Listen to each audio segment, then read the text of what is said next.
सीताराम सीताराम कहिए,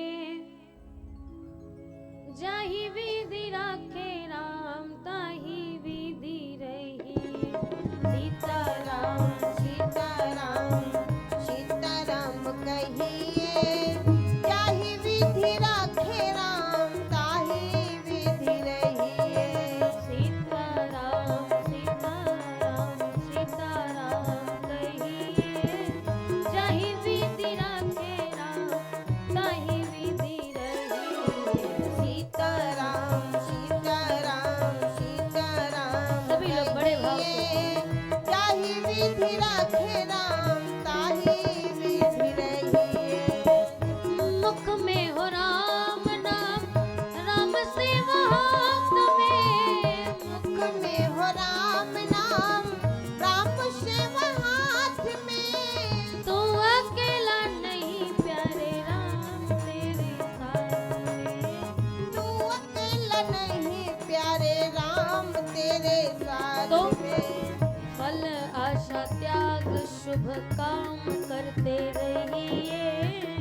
फल आशा त्याग शुभ काम करते रहिए।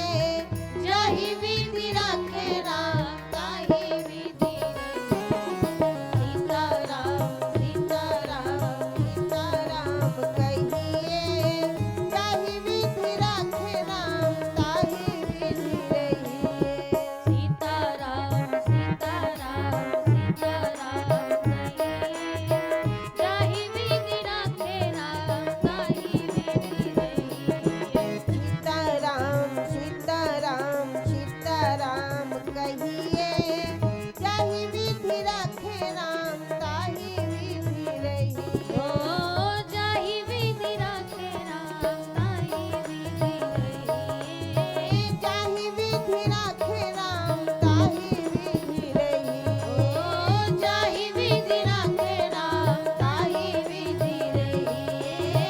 जाहि विधि राखे राम ताहि विधि रहिए। जाहि विधि राखे राम ताहि विधि रहिए। तुलसियावर रामचंद्र की जय।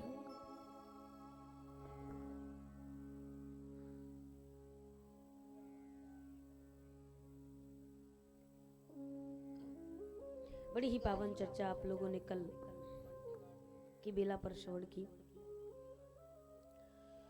श्री नारद जी महाराज हिमवंत से कहते हैं, कह मुनीत कह मुनीस हिमवंत सुन जो विधि लिखा लीलार। देव दनुज नर नाग मुनि को न मेटन हार। अच्छा, संकेत कितना सुंदर है। कहने वाले यदि दो होते तो बात मान लेते कि भाई दोनों लोग अपने अपने प्रकार की अलग अलग टिप्पणी दे रहे हैं, अपना अपना अनुभव कह रहे हैं। लेकिन कहने वाला एक ही है। और एक तरफ हिमवान से कह रहा है कि संसार में देव हो मनुज हो नाग हो किन्नर हो गंधर्व हो कोई भी हो, जो विधाता ने लिख रखा है उसको कोई मिटा सकता नहीं। देव दनुज नरनाग मुनि को न मेटन हार, कोई नहीं मिटा सकता।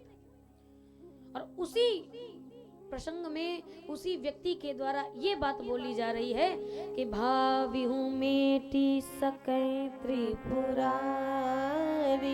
भगवान शंकर विधाता की लेखनी को मिटा सकते हैं। और ये सामर्थ्य किसी और के पास है नहीं। 2 डिग्रियां तो भगवान शिव के ही पास है। भगवान विष्णु भी यदि स्वयं चाहे तो बिना आपके कृत कर्म के, बिना आपके परिश्रम के विधाता की लेखनी को वो भी हाथ नहीं लगाते, दूर से रख देते। पर 2 डिग्रियां, 2 विशेषताएं मेरे भगवान शंकर में ही है विराजमान है, जो केवल यही कर सकते हैं। कहे क्या कर सकते हैं? कहे पहला, विधाता की प्रारब्ध जन्य भावी को मिटा सकते हैं। ध्यान से सुनिएगा। आपको विगत दिवस में बताया कि भावी 2 प्रकार की होती है। एक होती है प्रारब्ध जन्य भावी, जो आपने पिछले जन्म में कर्म किया उसको आप इस जन्म में भोग रहे हो। जैसे ये फूल यहाँ है, यहाँ चढ़ा है, ये फूल यहाँ है, कोई बता सकता है इसका पेड़ कहाँ होगा? पता है किसी को? नहीं ना। लेकिन ये तो पक्का है कि फूल यहाँ है तो फिर पक्का है कहीं ना कहीं पेड़ भी, क्योंकि बिना पेड़ के तो पुष्प नहीं आएगा। इसी प्रकार से इस जन्म में हम जो भी भोग्यमान कर्म भोग रहे हैं, कई लोग ऐसे सज्जन होते हैं जो कह देते हैं कि महाराज अब क्या बताएं, इस जन्म में तो हमने किसी का कुछ भी बुरा नहीं किया, सब अच्छा ही करते हैं, कभी किसी के साथ गलत नहीं किया, पता नहीं कौन सा भोगमान है जो भगवान हमको इतना कष्ट दे रहा है, जो भगवान हमारे साथ ऐसा कर रहा है। तो भैया समझ लेना, इस जन्म का नहीं तो किसी ना किसी जन्म का है। पेड़ तो है, बिना पेड़ के फल नहीं मिल सकता, फूल नहीं मिल सकता। उसी प्रकार से बिना कर्म का फल भी प्राप्त, इस जन्म में भोग भले ही रहे हो, इस जन्म में किसी का कुछ नहीं बिगाड़ा हो, लेकिन किसी ना किसी जन्म का ये प्रताप है कि इस जन्म में भोगना पड़ेगा। ये होती है प्रारब्ध जन्य भावी, और एक होती है हरि इच्छा जन्य भावी, जो भगवान ही चाहता है कि ऐसा हो जाए। अच्छा, नारद जी का कोई दोष नहीं था। नारद जी ने तो बड़े भाव से बस अहंकार में भर करके भगवान के सामने कथा सुना दी थी कामदेव की, कि मैंने कामदेव को जीत लिया, जिता काम अहिमिति मन माही। और भगवान को कौतुक सूझा, भगवान ने सोचा कि मैं अब मेरी इच्छा है करने की। तो जब भगवान की इच्छा हुई तो बताओ फिर बंदर बनना पड़ गया कि नहीं? तो कुछ कर्म भगवान की इच्छा से फलीभूत होते हैं। और भगवान शंकर का प्रताप कैसा कि जो प्रारब्ध जन्य भावी है, यानी जो आपने कर्म किए हैं उनको जो भोग्यमान वाली भावी है, उसको भगवान शंकर मिटा सकते हैं। पहली विशेषता। और दूसरी विशेषता भगवान शंकर के अंदर है कि वो भगवान की भक्ति प्रदान कर सकते हैं, ये और कोई नहीं दे सकता। भगवान की भक्ति यदि चाहिए तो उसके लिए क्या करना पड़ेगा? बाबा कहते हैं कि ये तो केवल भगवान शंकर ही प्रदान कर सकते हैं। शंकर भजन बिना नर भगति न पावहि मोर। मेरी भक्ति बिना भगवान शिव की प्रार्थना के, पूजा के नहीं मिल सकती।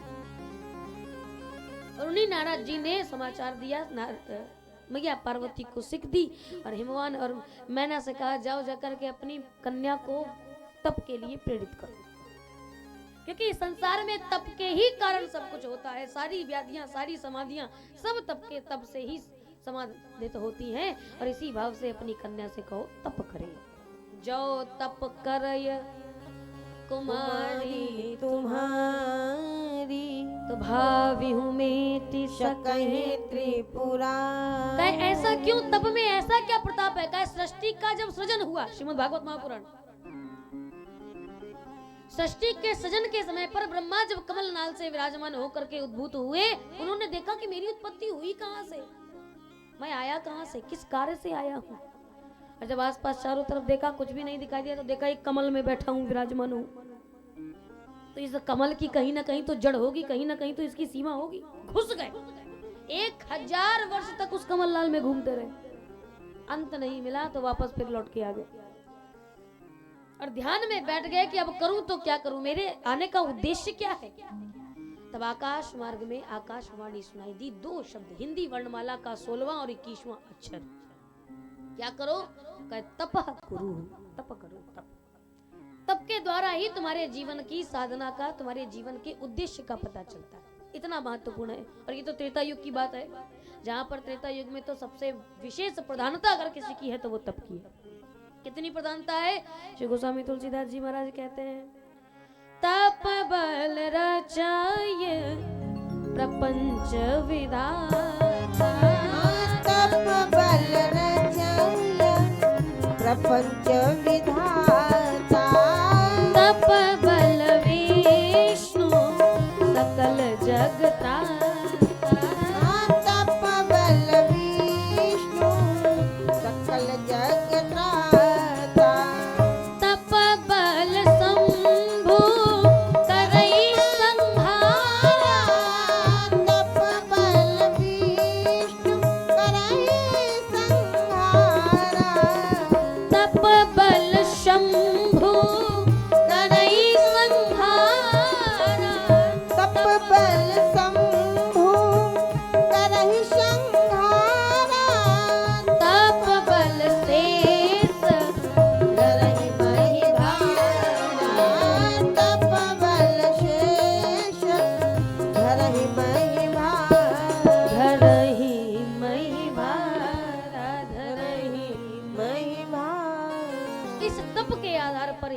संसार टिका हुआ है।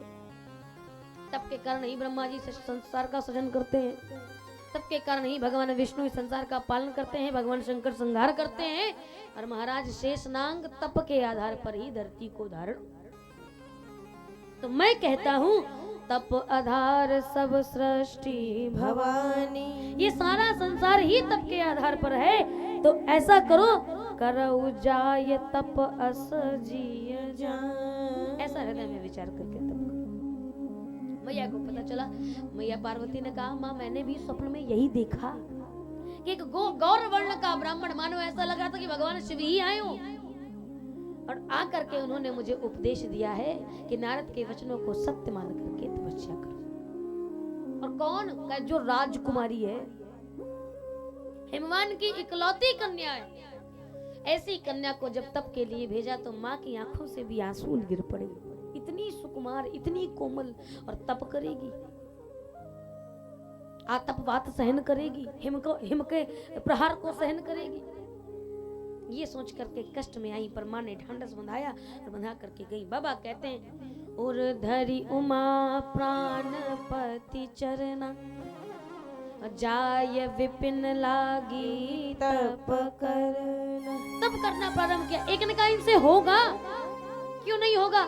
का इसलिए क्योंकि अति सुकुमार ना तन तप जोग, अति सुकुमार ना तन तप जोग, पति पद सुमेरी तजेऊ सब भोग, पति पद सुमेरी तजेऊ तप भोग। अति सुकुमार शरीर है, और ऐसे शरीर से तपस्या लेनी है तो भगवान शंकर के चरणों में प्रणाम किया और विश्वास करके तप करना प्रारंभ।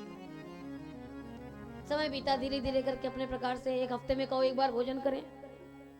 3 मास तक तो ऐसे ही किया, पर उसके बाद भोजन भी त्याग दिया, केवल जल का आहार लिया। जल भी त्याग दिया तो पत्तों से, पेड़ के जो सूखे पत्ते जमीन पर गिर जाते थे उनको सेवन किया, और जो उन टूटे हुए पत्तों का सेवन किया, तब से मैया पार्वती का नाम अपर्णा पड़ गया। उमहि नाम तब भयउ अपर्णा। फिर इसके बाद सूखे हुए पत्तों का भी त्याग कर दिया, केवल वायु का सेवन करने लगी, और ऐसा तप देखा तो तप देख करके आकाशवाणी हो उठी। और आकाशवाणी कहती है भयउ मनोरथ सुफल तब। शब्द कितना अच्छा है। देखो, एक होता है सफल और एक होता है सुफल, और सफल और सुफल में अंतर है। सफल क्या होता है कि आपके, यदि आपकी नियत सही नहीं है पर फिर भी आपको परिणाम अच्छा मिल गया, आपको मंजिल मिल गई। इसका अच्छे से उदाहरण ले सकते हो। वो कहते नहीं है कि किसी ने आपको धोखा दिया, किसी ने आप पर क्रोध किया, और क्रोध करने के बाद तुमने कहा अब देखो मैं बिल्कुल करके दिखाऊंगा, फिर उसके बाद मैं तुमको बताऊंगा। और मेहनत करी, मेहनत के बाद परिश्रम का फल भी मिला, लेकिन अगर दूसरे के प्रति वैर भाव है, गलत भावना है, फिर अगर तुम सफल हो रहे हो तो ये केवल सफल होना है। पर सफलता किसे कहते हैं? कि आप सफल हो जाओ, परिश्रम का परिणाम भी अच्छा मिले, लेकिन आपका मन भी किसी के प्रति द्वेष भाव न, अच्छा सोचो, ये सफलता है। आकाशवाणी ब्रह्मा जी कहते हैं भयउ मनोरथ सुफल तब, सुन गिरिराज कुमारी, परिहरि दुसह कलेश सब, अब मिली है त्रिपुरा। अब चिंता छोड़ दो, अब ये पक्का हो गया है कि तुमको भगवान शंकर मिल जाएंगे। आशीर्वाद देता हूँ। सुनकर के मैया पार्वती बड़ी प्रसन्न हुई, लेकिन उन्होंने कहा एक बात बताओ, इस बात का प्रमाण क्या है? मुझे कैसे पता चलेगा कि भगवान शंकर मुझे मिलेंगे? तो आकाशवाणी कहती है जब तुम्हारे पास सप्तऋषि आ जाएं तो जान जाना कि अब भगवान शंकर तुमको मिलने वाले। मिलहि तुमहि जब सप्तऋषि सब, जानेउ तब प्रमाण बागी। तब जाना। और ये सुनकर के मैया पार्वती यहाँ आनंदित होकर बैठी। ब्रह्मा जी ने कहा पिताजी आए तो हट को छोड़ करके घर चली जाना। ठीक है महाराज।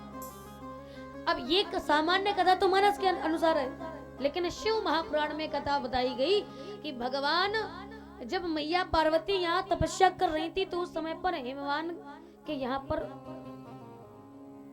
संबंध आया भगवान विष्णु को लेकर। ऋषियों ने कहा, संतों ने कहा, महाराज आपकी कन्या बड़ी अच्छी है, ऐसा करो भगवान विष्णु से ब्याह दो। उनके समान तो संसार में कोई रूपवान कोई गुणवान नहीं है, सारे गुणों की खान है। हिमवान ने यहाँ पर वचन दे दिया। अब वहां जाकर सखी मैया पार्वती को पता चला तो पार्वती मैया हिमांचल की ऐसी गुफा में चली गई अपनी सखी की सहायता से कि जहाँ पर पिताजी जब की स्वयं हिमवान नदी पर ढूंढते ढूंढते थक गए, मिली नहीं। तो वहीं पर भगवान के लिंग की स्थापना करके बड़े भाव के साथ पूजन प्रार्थना करके वही भगवान की तपस्या की सेवा की। इससे भगवान शंकर प्रसन्न हुए। इधर मैया ने कहा, हिमवान जब ढूंढते ढूंढते थक गए तो जब वरदान मिल गया तो उसी लिंग का विसर्जन करने के लिए नदी के पास आई तो वहां पर अपने पिता को मूर्छित देखा, रुक गई। पिताजी ने देखा, बड़े दिनों बाद अपनी कन्या को देखा तो बड़े भाव से हाथ जोड़कर कहते हैं, बिटिया तुमने ऐसा क्यों किया? तो वो कहती है, भाई पिताजी आपने मेरे मनोरथ को समझा नहीं। मैं तो मन वाणी और कर्म से केवल भगवान शिव को ही अपना पति स्वीकार कर चुकी हूँ। अब अगर आप किसी के साथ विवाह करोगे तो शरीर उसका भले ही हो जाए पर आत्मा मेरी शिव के पास रहेगी। और मैं चाहती हूँ कि मेरा शरीर भी भगवान शंकर को ही समर्पित हो, इसलिए मैं भवन को छोड़कर चली गई। तब भगवान हिमवान ने कहा, चिंता मत करो, तुम जो चाहती हो उसी के साथ होगा, लेकिन तुम अब घर चलो। एक कथा ये आती है और एक कथा आती है कि भगवान शंकर स्वयं तपस्या करने के लिए हिमवान के यहाँ पर आए। अब जब भगवान शिव आए हैं तो हिमवान ने सोचा इनकी सेवा पानी तो करनी चाहिए, इनकी देखरेख कौन करेगा, इनके भोजन पानी की व्यवस्था कौन करेगा। तो भगवान शंकर की सेवा में मैया पार्वती को ही लगा दिया। और मैया पार्वती भगवान शंकर की सेवा करती थी बड़े भाव से। शंकर जी ने यद्यपि स्वीकार नहीं किया, पहले मना कर दिया कि नहीं, आप मेरी तपस्या में भंग बनोगी, बाधा बनोगी, तो आप जाओ, मैं कर लूंगा। तब मैया पार्वती ने कहा, अगर आपका मन इतना ही दृढ़ होता तो फिर संसार की कोई भी व्याधि आ जाए आपको अपने स्थान से डिगा नहीं सकती। मैं कौन सी चीज हूँ? आप अपनी तपस्या करें, मैं अपनी सेवा, आप अपना कर्म करें, मैं अपना कर्म करूँ। और इस भाव से मैया पार्वती वहां पर रही। तब भगवान शंकर से मैया पार्वती का प्रेम हुआ। ये लेकिन मानस कहती है कि मैया पार्वती को पता चला भी ये यहाँ पर प्रतीक्षा कर रही है कि अब भगवान शंकर आए, अब भगवान शंकर आए। और गोस्वामी तुलसीदास जी महाराज कहते हैं, पार्वती का चरित्र तो सुना लेकिन अब भगवान शंकर की दशा सुना। शंकर जी के साथ क्या हुआ? क्या जब से सती ने शरीर त्यागा था, एक ने कहा शंकर जी के बारे में क्या सुनना है, समाधि लगा के बैठ गए होंगे। और एक बार समाधि लग गई तो उनकी तो 87,000 वर्ष तक की छुट्टी। और कितनी अच्छी बात कही बाबा ने। बाबा कहते हैं कि समाधि भी तब तक लगती थी भगवान शंकर की जब तक सती थी, और आज सती नहीं है तो फिर समाधि भी नहीं।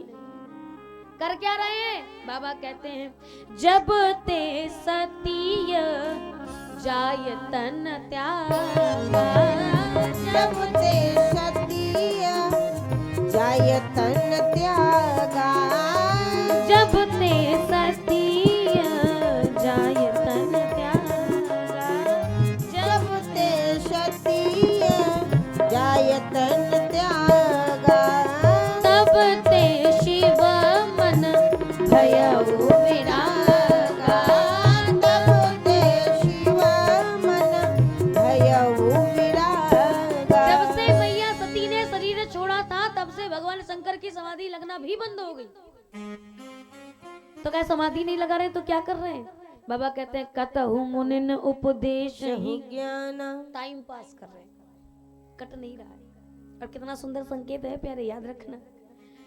संसार की सबसे बड़ी विडंबना है वर्तमान समय पर जब तक व्यक्ति हमारे पास होता है हम उसकी कद्र नहीं करते, हम उसकी वैल्यू नहीं करते। और जब वो चला जाता है तब समझ में आता है कि जैसा भी था कम से कम था। तो जब तक पति होता है तो कहती है बटा पर पवर तो नहीं आए, चलो जाए, का करूं राम, मेरा दिमाग मेरा तो कर्म फूट गया, ये मिला। लेकिन जब चला जाता, उनसे पूछिए ना जिनके पास पति नहीं है। जब तक पत्नी होती है तब तक बड़े परेशान रहते हैं, दिन भर खुरखुराती रहती है, कोई काम धाम की नहीं है। भगवान इससे अच्छा तो हमको हमारे अच्छे थे। लेकिन जब चली जाती है तब एकांत में बैठकर सोचते हो कि अरे कैसी भी थी, कम से कम एक कप चाय बनाकर तो दे देती थी। जब तक माता पिता होते तब तक कद्र नहीं करते, सोचते हैं हे भगवान कितनी जल्दी हो ये मरे, छुट्टी हो। जब तक होते हैं तब तक वैल्यू नहीं समझते, पर जब चले जाते हैं तब समझ में आता है, अरे कैसा भी था, कम से कम उसके सहारे पर हम अपना घर छोड़कर कहीं घूम तो आते थे, इस भरोसे से कि मेरा बाप तो मेरे घर की रक्षा, मेरे बाबा तो बैठे हैं। जब तक सास होती है तब तक बहुएं कदर नहीं करती हैं, भगवान इससे अच्छा तो ना होती तो ज्यादा अच्छा था। पर जिनकी सासें नहीं है उनसे पूछो, जब घर का कोई तीज त्योहार होता है तो पड़ोसियों से पूछ करके पूजा करवानी पड़ती है कि भाई हमें तो पता नहीं है, आप बता दो। और सास होती है तो कम से कम ये तो बता देती। हम आप कद्र नहीं करते चीजों की जब तक मिल जाती। शुक्र मनाओ कि चंद्रमा इतनी दूर है तभी खूबसूरत लगता है, अगर पास होता तो लोगों को उसमें भी दाग नजर आ जाता। इसी प्रकार से जब तक व्यक्ति पास होता है हम कद्र नहीं समझते। सती मैया जब तक पास में थी तो शंकर जी खूब गुस्सा होकर के खूब समाधि लगा कर बैठ जाते। क्यों? पता है कि अभी है, और अब है नहीं तो फिर समाधि भी नहीं लग रही, नहीं लगा पा रहे। याद रखिएगा, जीवन में अगर संबंध पाए हो ना तो स्वयं को बहुत बड़ा सौभाग्यशाली समझो। न जाने कई ऐसे होंगे कि जो तरसते हैं कि किन्हीं को माता पिता का प्रेम मिल जाए, किसी को पत्नी का प्रेम मिल जाए, किसी को पुत्र का प्रेम मिल जाए, किसी को पति का प्रेम मिल जाए, तरसते हैं लोग। और हमें मिला है, हम उसकी कदर नहीं करते। वैल्यू करना सीखिए। भगवान शंकर अब का मन सती के बिना लग ही नहीं रहा है, तो क्या करें? क्या फिर एक ही तरीका है, भगवान पर लगाओ। अब भगवान पे लगाने के लिए कहीं कहीं मुनि मंडलियों का समाज सत्संग लगा हुआ देख लेते हैं तो उनको ही ज्ञान सुनाने लगते हैं। मन नहीं लगता है तो फिर कहीं जाते हैं तो स्वयं बैठ करके कथा श्रवण करने लगते हैं। कतहु राम गुण करय बखाना, पर क्या किया? अपने जीवन को नियम में बांध लिया, और ऐसा नियम में बांधा कि अब बस केवल भगवान के अलावा और कोई हमारा है ही नहीं, कोई नहीं। तो क्या किया? पहले नियम में बंद कर भगवान से प्रेम किया। और भगवान शंकर कहते हैं, ये मेरा अनुभव है कि जब तक प्रेम के साथ में नेम नहीं जुड़ जाएगा तब तक भगवान मिलेगा नहीं। प्रेम तो बहुत करते हो, इतना प्रेम करते हो, इतना प्रेम करते हो कि कहीं पर भी मंदिर दिख जाए, कहीं पर भी भगवान दिख जाए, तुरंत प्रणाम करते हो, तुरंत भाव से प्रणाम करते हो, तुरंत हृदय की बात सबने मुंह पर आ जाती है, नेत्रों से अश्रु जल बहने लगते हैं। लेकिन अगर नियम नहीं है तो फिर भगवान कहता है सब बेकार, सब बेकार। भगवान शंकर ने प्रेम तो किया, लेकिन कैसे? बाबा कहते हैं नेम प्रेम, प्रेम है दूसरे नंबर पर, सबसे पहले क्या है? नेम प्रेम संकर कर देखा, नेम प्रेम संकर कर देखा, अभी चल हृदय भगति कह रेखा, अभी चल हृदय भगति कर ले। और जब ऐसा नियम और प्रेम भक्ति देखी तो प्रगटे राम कृतज्ञ कृपाला, रूपशील निधि तेज विशाल। इतना प्रेम देखा तो भगवान श्री राम सामने प्रकट हो गए, और प्रकट होकर कर क्या रहे? कहे कथा सुनाई, कथा। लेकिन किसकी कथा सुनाई? बाबा कहते हैं अति पुनीत गिरिजा कह करनी, अब बिस्तर सहित कृपा निधि वरनी। याद रखिएगा, आपको बताया था कि कथा कहने की दो पद्धतियां होती हैं, एक समास पद्धति और एक व्यास पद्धति। अगर कोई विद्वान बैठा हो, कथा का जानकार बैठा हो, तो उसके सामने जल्दी पल्दी कथाएं पढ़ दी जाती कि ऐसा हुआ, मतलब मुख्य मुख्य कथाओं को ले लिया जाता है। लेकिन इससे प्रेम नहीं बढ़ता। प्रेम कब बढ़ता है? प्रेम बढ़ता है जब कथा का विस्तार होता है, तब प्रतीत बढ़ती है जब कथा विस्तार से सुनी जाती है तब।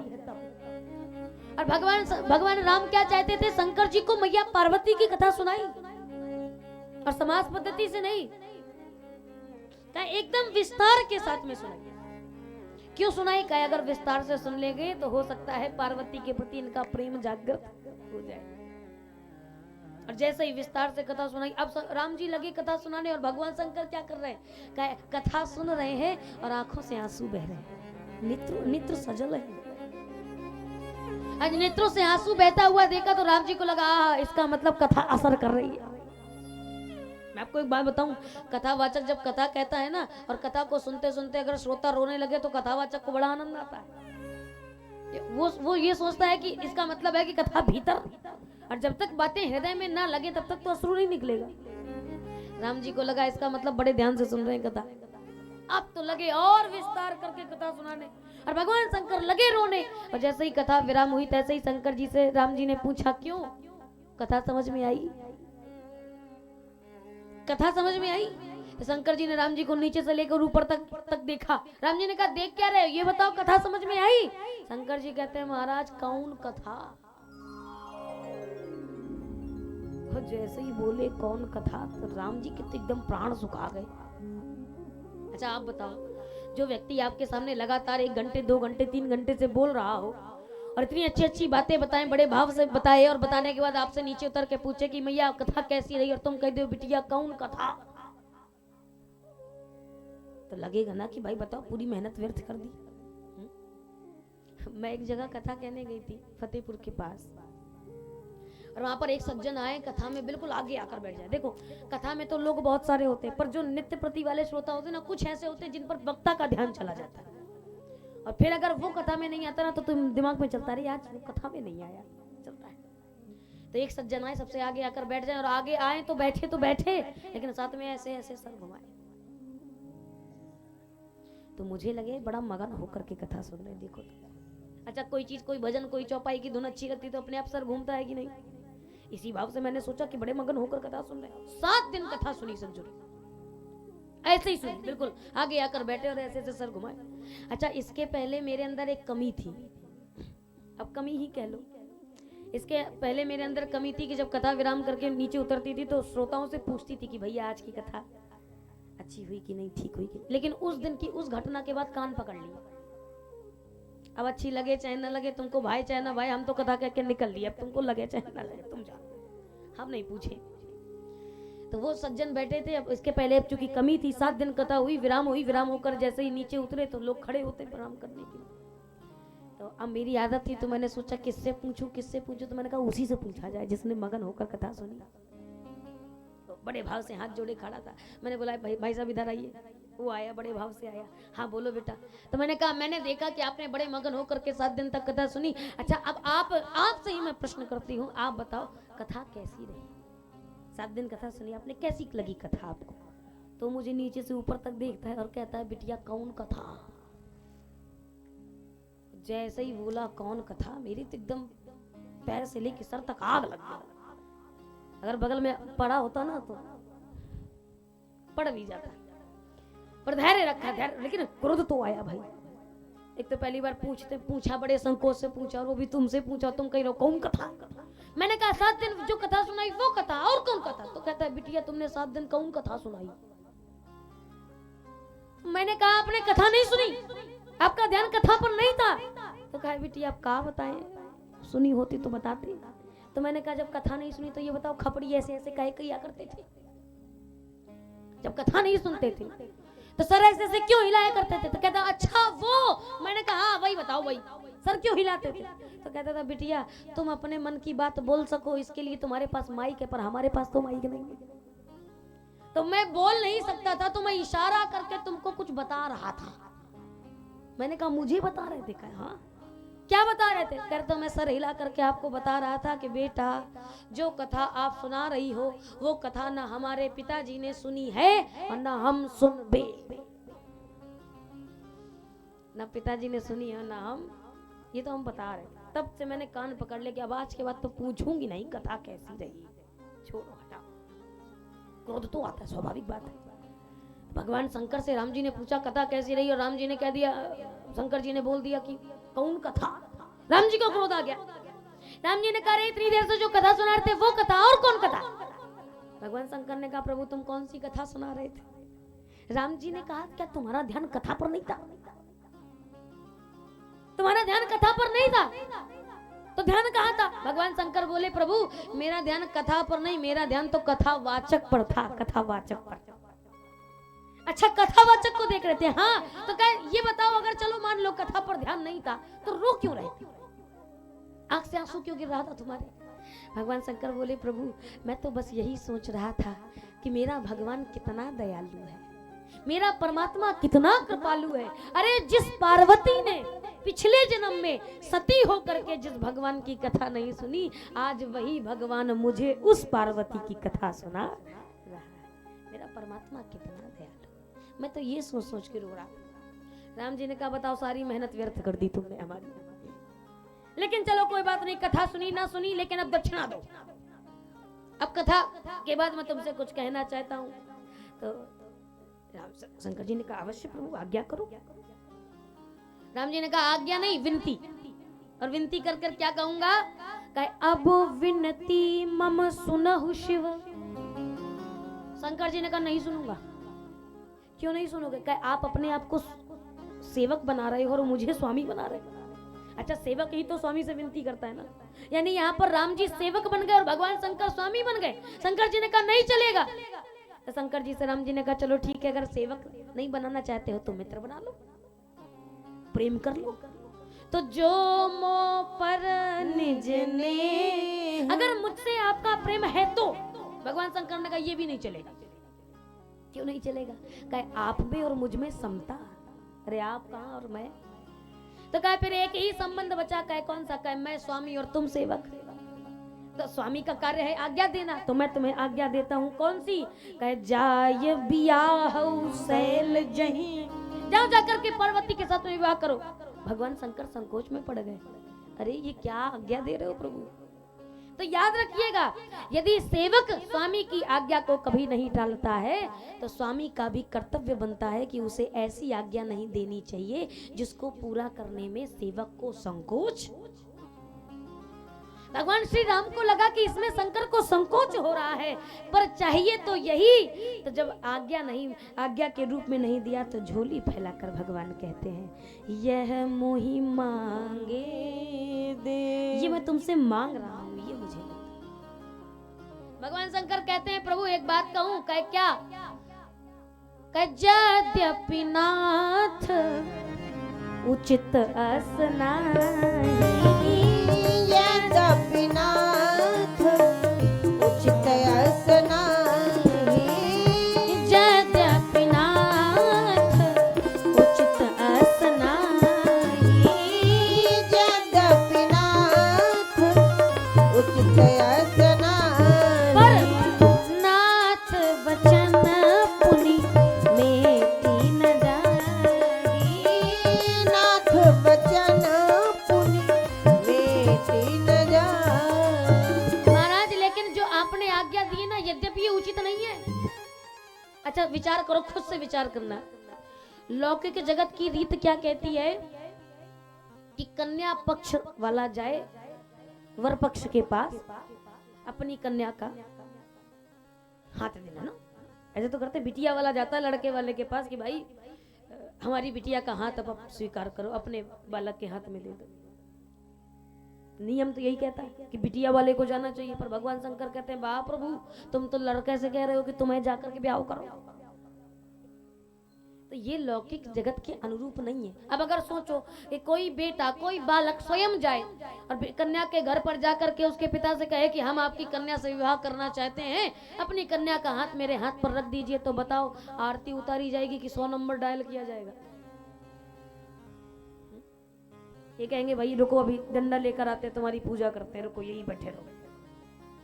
तो ये लौकिक जगत के अनुरूप नहीं है, लेकिन फिर भी आपने कहा है तो मुझे ये करने में भी संकोच नहीं, करूंगा। अच्छा करोगे? हाँ तो कैसे करोगे? भगवान श्री राम कहते हैं प्रभु शंकर जी करिएगा तो, लेकिन मैंने जो आज्ञा दी ना उसको सिरोधार्य करिए।